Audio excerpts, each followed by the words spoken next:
여기선 단 한 놈도 살아서 못 나간다.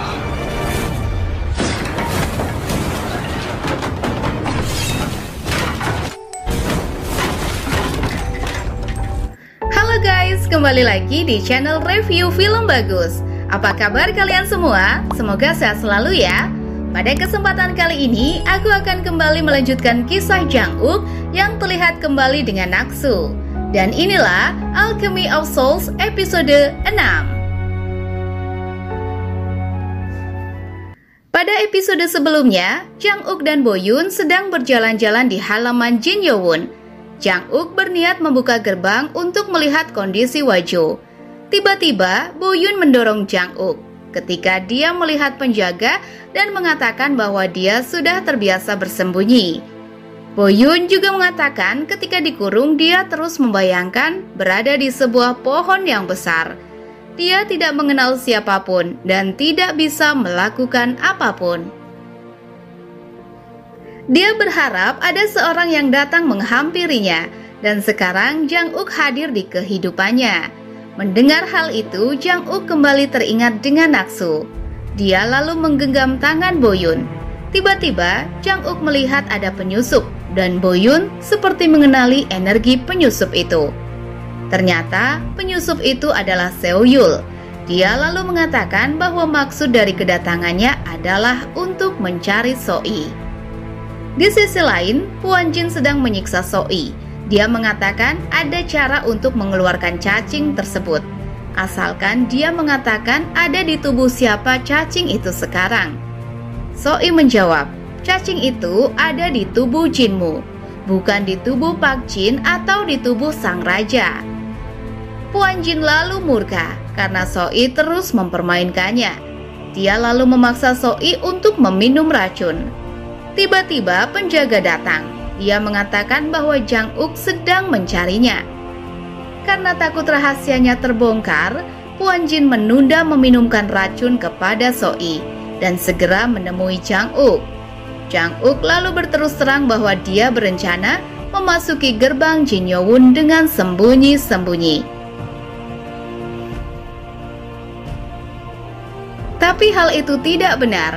Dia lalu memutuskan untuk minta izin terlebih dahulu. Sebenarnya itu adalah rencana Jang Uk agar Puan Jin meninggalkan pavilion dan mengantar Jang Uk ke gerbang Jin Yowon. Dengan begitu, Seoyul bisa masuk ke pavilion untuk menyelamatkan Soi. Saat tersadar, Soi menjelaskan bahwa Boyun yang asli adalah Mudok, gadis tunanetra yang tinggal di desa Sari. Jiwa Naksu lalu memasuki tubuh Mudok. Dan saat Mudok tenggelam, Puan Jin menyelamatkannya. Tapi, jiwa yang ada di dalam tubuh Mudok itu masih sama, yaitu jiwa Naksu. Dan tubuhnya pun perlahan membentuk seperti jiwa aslinya. Tubuh Boyun, wujud Naksu, dan jiwa Naksu. Seoyul memang sudah menyadarinya.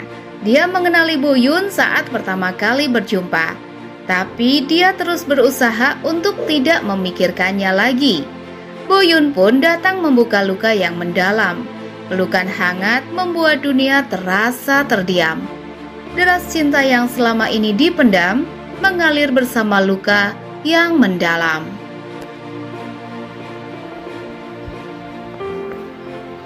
Seoyul lalu mendatangi Jang Uk. Jang Uk bertanya mengapa dia menyelamatkan Soi. Seoyul pun menjawab, Soi pernah menyelamatkan hidupnya, dan sekarang dia ingin membalas kebaikannya. Dia juga berkata ada hal yang harus dilakukannya sekarang, dan itu menjadi tanggung jawabnya. Seoyul berkata seperti itu karena sekarang dia mengetahui lebih dulu jika Boyun adalah Naksu, dan Seoyul akan mencoba menanggung kewajiban itu seperti Jang Uk dulu. Kondisi Seoyul sekarang sudah sangat kritis. Cacing darah terus menggerogotinya, dan lebih buruk tentang Naksu yang selalu menghantuinya. Scene berpindah ke Songrim. Para penyihir telah menemukan banyak tembikar Wajo. Pak Jin lalu memerintahkan Pak Danggu untuk memeriksa pengiriman yang berasal dari Gunung Merapi daerah selatan. Karena kemungkinan tembikar itu berasal dari sana. Yun-oh yang mengetahui Songrim sedang memperketat penjagaannya pun tak mau mengambil resiko. Akhirnya, dia memerintahkan untuk membuang semua tembikar yang akan diselundupkannya. Sin berpindah ke kerajaan.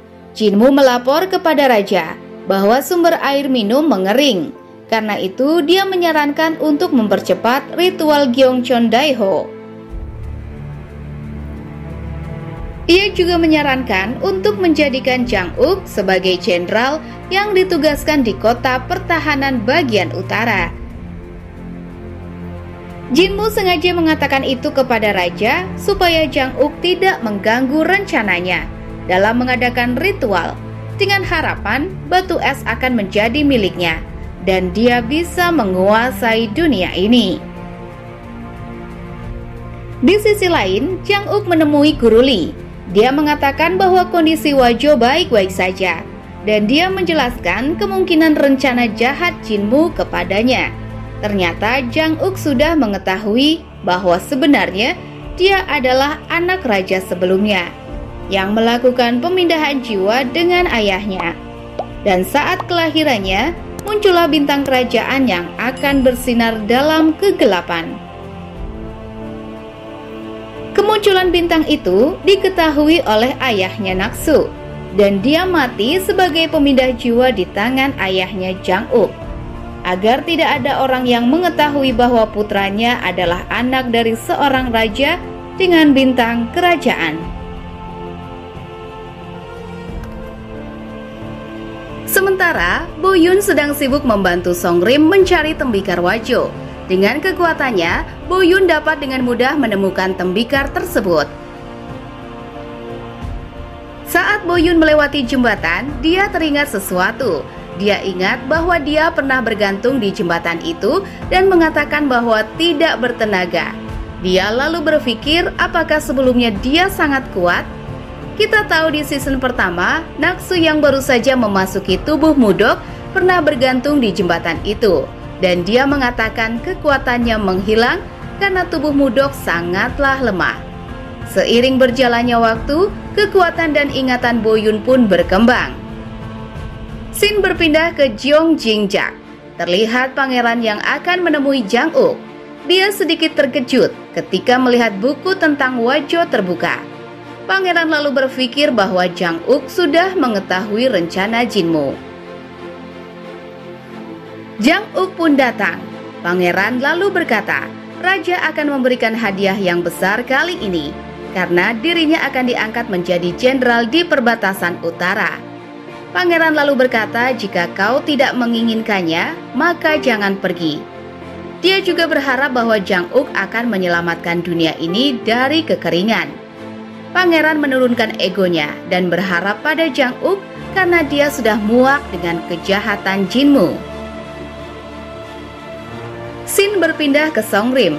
Guru Li mendatangi Pak Jin dan menanyakan keadaan Boyun. Di sini, Guru Li mengatakan hal yang membingungkan, yaitu jika kekuatan Jin Boyun kembali, maka jiwa Naksu akan ditendang dari tubuh itu. Tubuh itu memang milik Boyun, dan sekarang Naksu yang menempati tubuh tersebut. Di sisi lain, Jang Uk dan Boyun terlihat meninggalkan Songrim. Jang Uk lalu menceritakan tentang gurunya yang selalu menempatkannya dalam bahaya dengan tujuan agar dia menjadi lebih kuat. Tiba-tiba, Boyun mengatakan lebih baik mati jika tidak melakukan apapun. Lagi-lagi, Jang Uk teringat dengan ucapan Mudok, karena itu adalah kata-kata yang sering diucapkannya. Tapi kali ini, Jang Uk sudah mulai menerimanya. Dia akan melepaskan masa lalunya dan membuka lembaran baru bersama Boyun. Sementara itu, Jinmu terlihat sangat kesal karena Yun-oh malah membuang semua tembikar yang akan dikirim ke Songrim. Dia lalu memerintahkan tangan kanannya untuk mencari Soi dan memberikan tugas itu kepadanya. Penyihir itu mengatakan bahwa Soi sudah lama tidak terlihat. Jinmu lalu memerintahkan untuk menunggunya. karena selama cacing itu masih ada di tubuhnya Soi, dia tidak akan kemana-mana.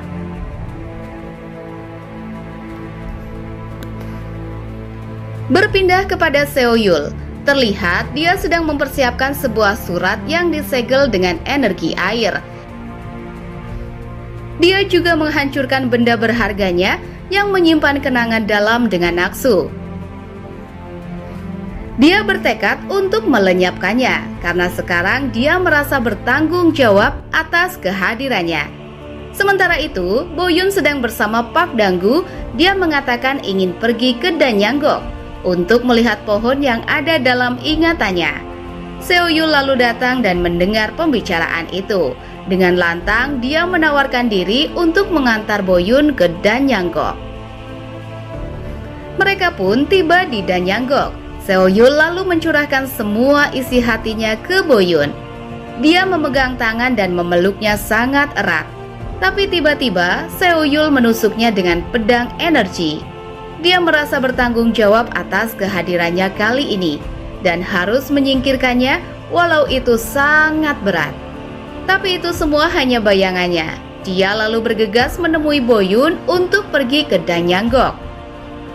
Dalam perjalanan, terlihat seorang kepercayaan Soi menemui Seo-yul. Dia mengatakan bahwa saat ini Soi dalam bahaya. Dia disiksa oleh penyihir Cheong Bukwan dan mereka membicarakan tentang cacing darah. Mendengar hal itu, Seo-yul langsung datang ke markas Soi dan pertempuran pun tak dapat dihindarkan.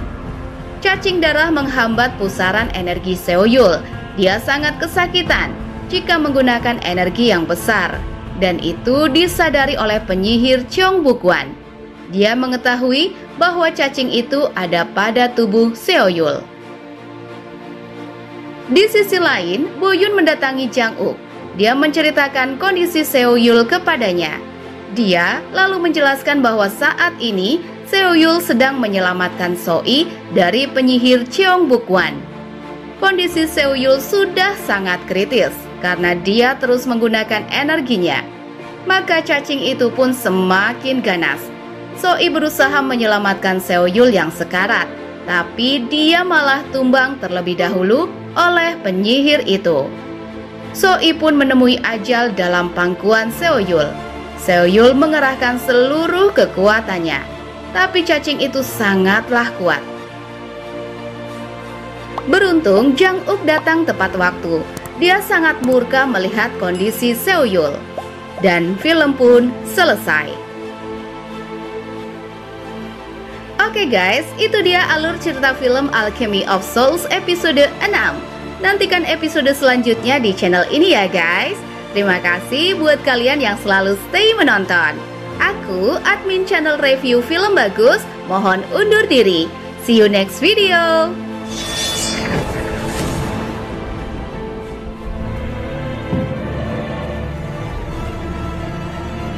여기선 단 한 놈도 살아서 못 나간다.